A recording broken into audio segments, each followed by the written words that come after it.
파괴라고 이런 식으로 이제 외우신 분들도 많거든요. 예, 그럼 얕은 기초 문제가 출제가 됐는데 결론에다가 이런 식으로 쓰고 있어. 예. 근데 우리는 예를 들어서 제너럴 쉐어 페일러라고 원 풀네임을 쓰면서 결론에다 썼다고 치죠. 이 사람과 대비가 많이 되잖아요. 그렇죠? 몇 가지는 외우세요. 영어 공부하기 싫어도 좀 몇 가지는 외우셔도 될 것 같아요. 그 정도는 우리 할 수 있죠. 그래서 예를 들어 문제가 이렇게 출제됐다 하겠죠. 얕은 기초의 전반 전단 파괴. 국부 전단 파괴는 한번 출제가 됐으니까 그 다음에 만약에 출제가 된다면 어느 쪽에서 전반 전단 파괴에서 출제가 될 수도 있을 거다라고 지금 보여주는 부분이네요. 자, 개요 용어 문제로 출제가 됐습니다. 뭐뭐의 뭐 해가지고 이런 식으로 출제가 된다면 얘는 첫 번째 무조건 그냥 개요라고 이제 쓰시면 될 것 같아요.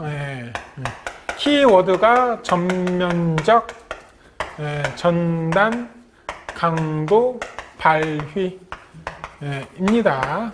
그래서 이 두 단어가 들어갔느냐 안 들어갔느냐에 따라서 벌써 개요에서부터 점수를 주냐 안 주냐 이야기를 우리가 해줄 수 있는 부분이에요. 자, 그러면 전반 전단 파괴라는 게 무엇인지 채점위원한테 어떤 도해나 그림이나 차트나 무엇을 이용해서 이야기를 해줘야 될 거 아니에요. 그렇죠? 그러면은 전반 전단 파괴의 메커니즘 뭐 이런 식으로 이제 적어주시면 되겠네요. 그래서 어떠한 기초가 있는 거예요. 그죠? 그래서 저희는 요 구조물을 그리지 않고요. 그 건축 쪽에서 표현하는 거랑 토목 쪽에서 표현하는 거랑 그 위에 들어있는 구조물이 명쾌하게 틀려. 그렇죠? 건축에선 교각이 없어요. 교대가 없잖아. 우리는 교각이라는 게 있어. 널리 사용하는 구조체란 말이죠. 그래서 그냥 교각을 그리십시오. 그죠? 요런 형태예요. 요런 형태일 때 어디까지 이렇게 이제 요 바로 밑에 이제 DF 근육 깊이가 있겠죠. 근데 그건 무시할 정도로 짧다라고 이제 하겠습니다. 이런 경우에 이 기초 바로 밑에 주변에 어딘가가 흙이 찢어지려고 하는 선이 발생합니다. 그럼 흙이 어떻게 찢어지려고 하는지 그걸 한번 명시를 해보자 이겁니다. 그래서 흙이 찢어지는 데를 한번 도해에서 그림을 그려봤더니 이런 식으로 흙이 찢어지더라. 이 이야기예요. 그래서 이 부분에 있는 흙이 어떻게 되겠어요? 부풀어 오르겠죠. 이 이야기가 될 거고 요 라인으로 흙이 어디론가 올라가려고 그러고 멈추려고 그러고 그렇죠? 활동하려고 그러고 저항하려고 그러고 그런 행동들을 나타나게 되겠죠. 그래서 요렇게 요 라인이 전단 저항 발휘 면이 되겠죠. 그렇죠? 요 면이 그래서 파괴면이다라고도 우리가 얘기를 합니다. 그래서 파괴면. 그러면 전반 전단 파괴란 뭐냐? 이렇게 파괴면을 우리가 예측하고 그림을 그릴 수가 있는데 이 모든 파괴면에서 힘을 전부 다 받는 거. 이거를 전반 전단 파괴라고 합니다. 그러면 국부 전단 파괴는 이 중에서 몇 개 면은 힘을 못 받네? 라고 할 수 있겠죠. 그렇죠? 몇 개 면에서 힘을 못 받으면 그거는 국부 전단 파괴라고 이야기를 해주고 있고요. 힘을 전부 다 못 받네? 못 받는데 바로 요 기초 밑에서 요 삼각형 부분만 힘을 조금 받아. 요거는 관입 전단 파괴다라고 우리가 이야기를 해주고 있어요. 그래서 지금은 전반이니까 전부 다 힘을 받는 걸로 이렇게 이제 그림을 그려주시면 되겠죠. 이렇게 하고 나서 얘는 교각인데요 라고 이야기를 해주고 있고 요 선에 대해서 설명을 해주시면 되겠죠. 그러면 메커니즘을 저는요 요 밑에다가 이렇게 이제 그려주고 싶은데요 뭐 할 수도 있을 거예요. 왜냐 그랬더니 이 그림을 보니까 그림이 이제 옆으로 조금 길잖아요. 그죠? 그래서 옆으로 기니까 이렇게 옆에다가 또 설명하고 그냥 몇 줄을 먹는다라고 생각하고요. 요 정도는 그냥 잘하면 3줄로 쓸 수도 있을 것 같아요. 예, 그죠? 예, 그래서 요 밑에다가 이런 식으로 한 줄을 더 집어넣으면은 예, 대지막 포함해서 뭐 5줄 이렇게 이제 설명을 해줄 수 있을 겁니다. 예, 그래서 하중이 이제 있을 겁니다. 그죠? 예, 그래서 파괴점 예, 도달을 할 거고요. 예, 그 다음에 얘는 이제 어떠한 파괴에 예, 이루어지게 되겠죠. 예, 이 이야기입니다.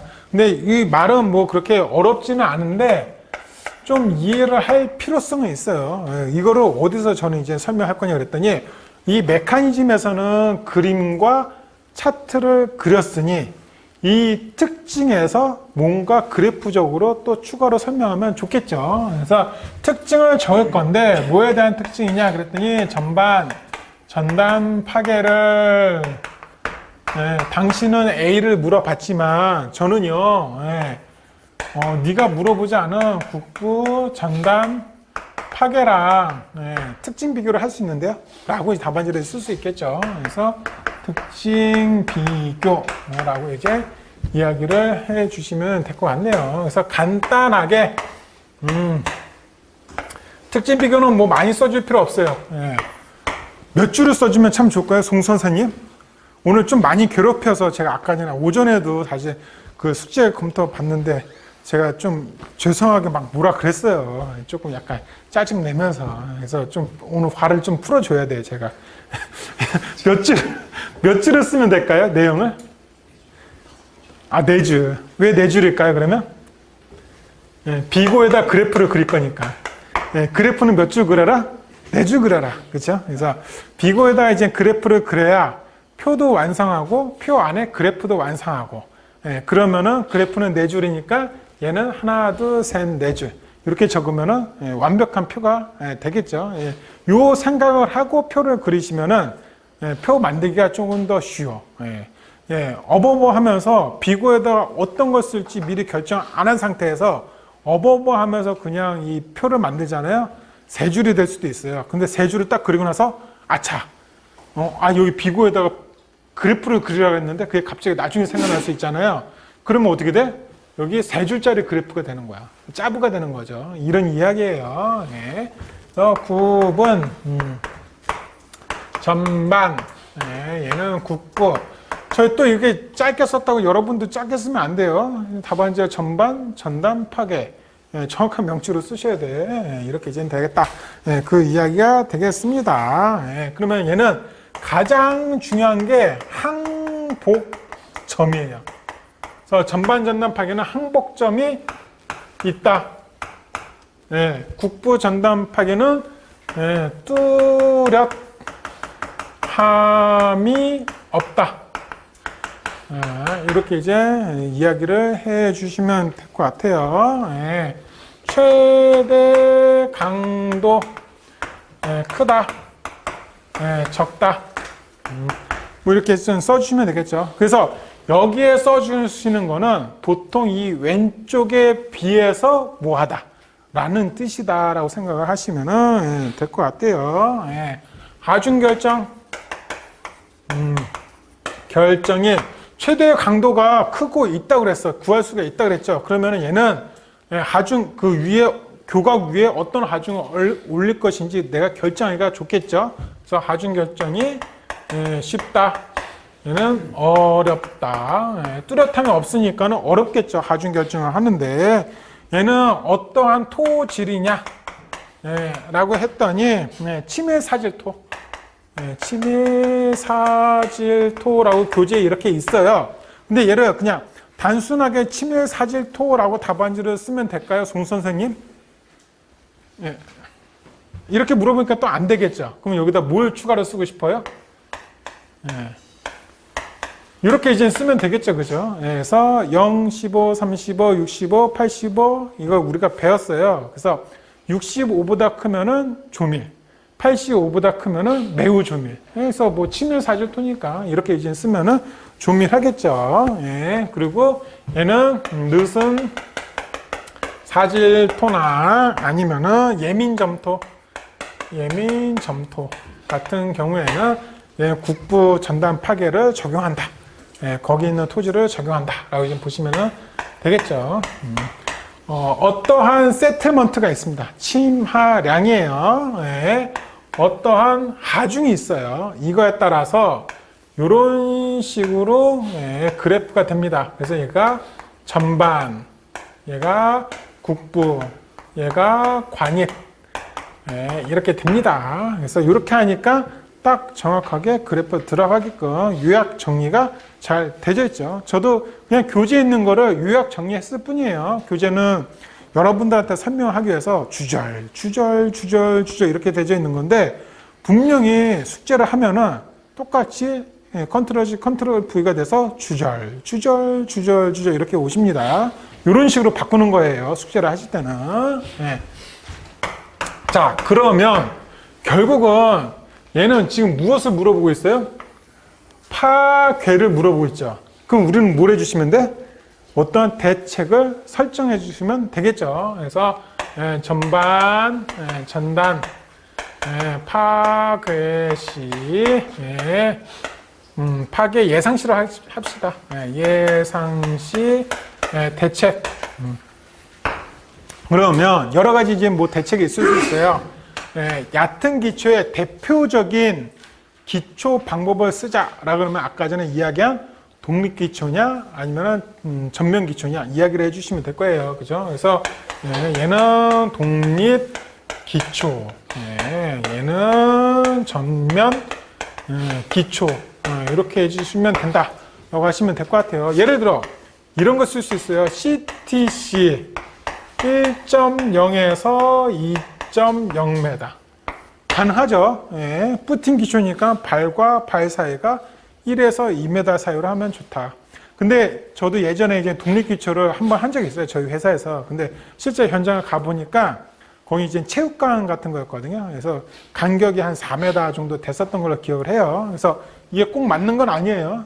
그죠? 그래서 그 푸틴 기초의 크기나 규모 이거에 따라서 4m 될 수도 있고 5m가 될 수도 있고 그렇습니다. 자, 전면 기초는 예를 들어 뭐 전체가 통이니까 T로 하면 되겠죠. 그래서 두께를 봤을 때 얼마로 할까요? 송 선생님, 콘크리트 기초 두께. 예전에 제가 전라도 장흥군에서 일한 적이 있거든요. 어렸을 때, 대리 때, 과장 때였구나.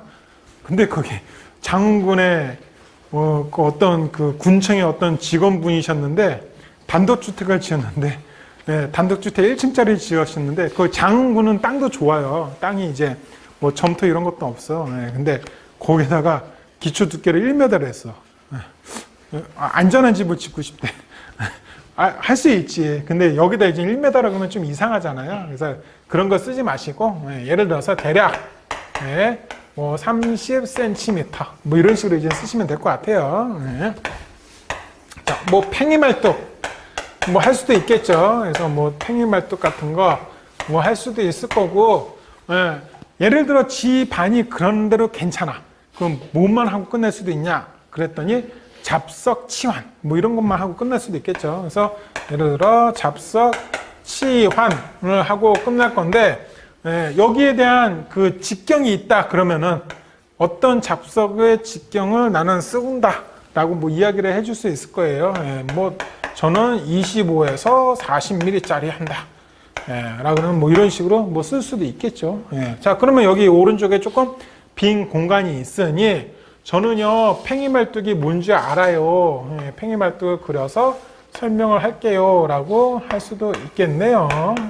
그래서 이렇게 있으면은 철근 결속을 해주는 부분이 있고 얘는 이제 팽이 말뚝 그리고 요 사이에 이렇게 팽이말뚝을 양쪽으로 다 지탱해 줘야 되겠죠. 그래서 얘는 이제 쇠석을 집어넣는다.